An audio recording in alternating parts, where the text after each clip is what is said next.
Are D Sharma exercise 5.6 question number 25। तो question number 25 क्या बोल रहा है sir, the sum of first 9 term of an A P is 162। मतलब कि S9 का वैल्यू है जो S9 का वैल्यू है वो 162 दिया हुआ है। The ratio of its six term to its 13 term is 1:2, यानी 6 टर्म और 13वां टर्म का जो रेशियो है यानी A6 अपॉन A13 का जो वैल्यू है सर 1/2 है। ठीक है, फाइंड फर्स्ट टर्म यानी ए का वैल्यू फाइंड करना है और 15 टर्म का वैल्यू फाइंड करना है। ठीक है, तो पहले लेट कर लेते हैं। Let the first term of an AP को ए लेट कर लीजिए एंड कॉमन डिफरेंस को डिलीट कर लीजिए। ठीक है, गिवन में क्या है जो है वैल्यू लिख दीजिए। गिवन में है सम यानी S9 का वैल्यू है सर कितना है 162 है। क्या सर 162 है। अब S9 की जगह पे क्या लगाइएगा यानी n/2 वाला, तो n की जगह पे 9/2 2a का वैल्यू नहीं मालूम है sir, plus n - 1 × d 2a + n - 1 × d। तो n की जगह पे क्या है 9, ठीक है ना, n की जगह पे 9 रखेंगे तो 9 में से 1 गया तो 8, क्या बचेगा सर 8 और d से मल्टीप्लाई हो जाएगा। ठीक है ना 162। अब यहाँ से क्या होगा, यहाँ से ये हो जाएगा, यहाँ से 2 कॉमन ले लीजिए, 2 कॉमन ले लीजिए तो 9 × 2/2 यहाँ से बचेगा a + 4d बचेगा सर 4d 162।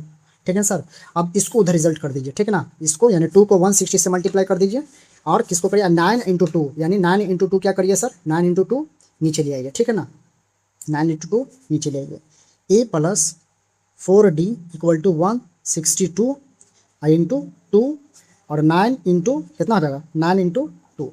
अब ये 2 से 2 कैंसिल हो जाएगा सर, क्या हो जाएगा 18 बार, 18 बार में 8 9 9 का 9, ठीक है 7 9 16 8 9 72, हाँ 81 बार में। ठीक है 81 बार में, यानी A4D का जो वैल्यू आएगा सर 18 आएगा। क्या आएगा सर 18 आएगा।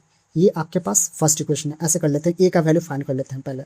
18 हो गया और -4D हो गया। ठीक है, तो A = 80 ये तो हो गया ना। ठीक है, अब इस वैल्यू को हम लोग आगे पुट करेंगे। ठीक है ना, आगे पुट करेंगे। अब आपके पास क्या बोल रहा है, यहाँ पर 6 टर्म यानी A6/A13 का जो रेशियो है सर 1/2 है।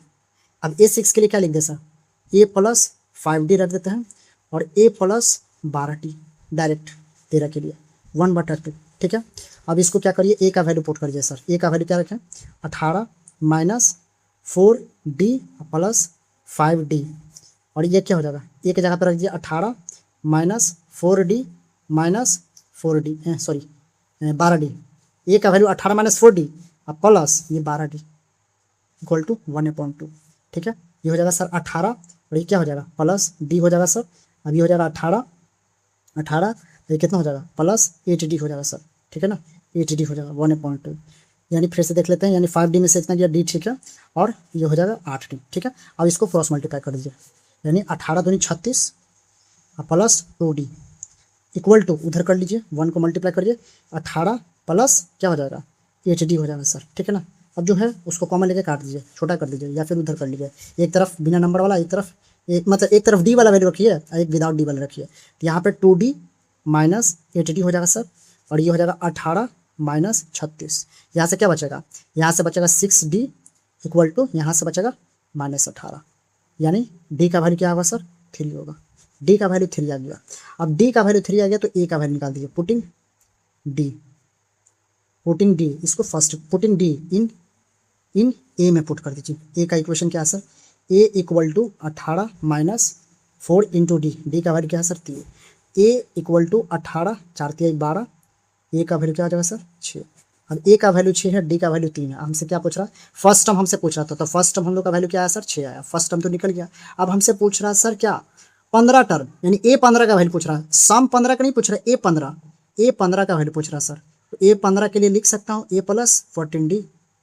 तो A15 A का वैल्यू क्या है सर, A का वैल्यू है 6, 14 × D का वैल्यू कितना है सर 3, तो A15 6 14 3 42 42 और 42 6 48, A15 क्या हो जाएगा सर 48। ठीक है, ये हम लोग का रिजल्ट।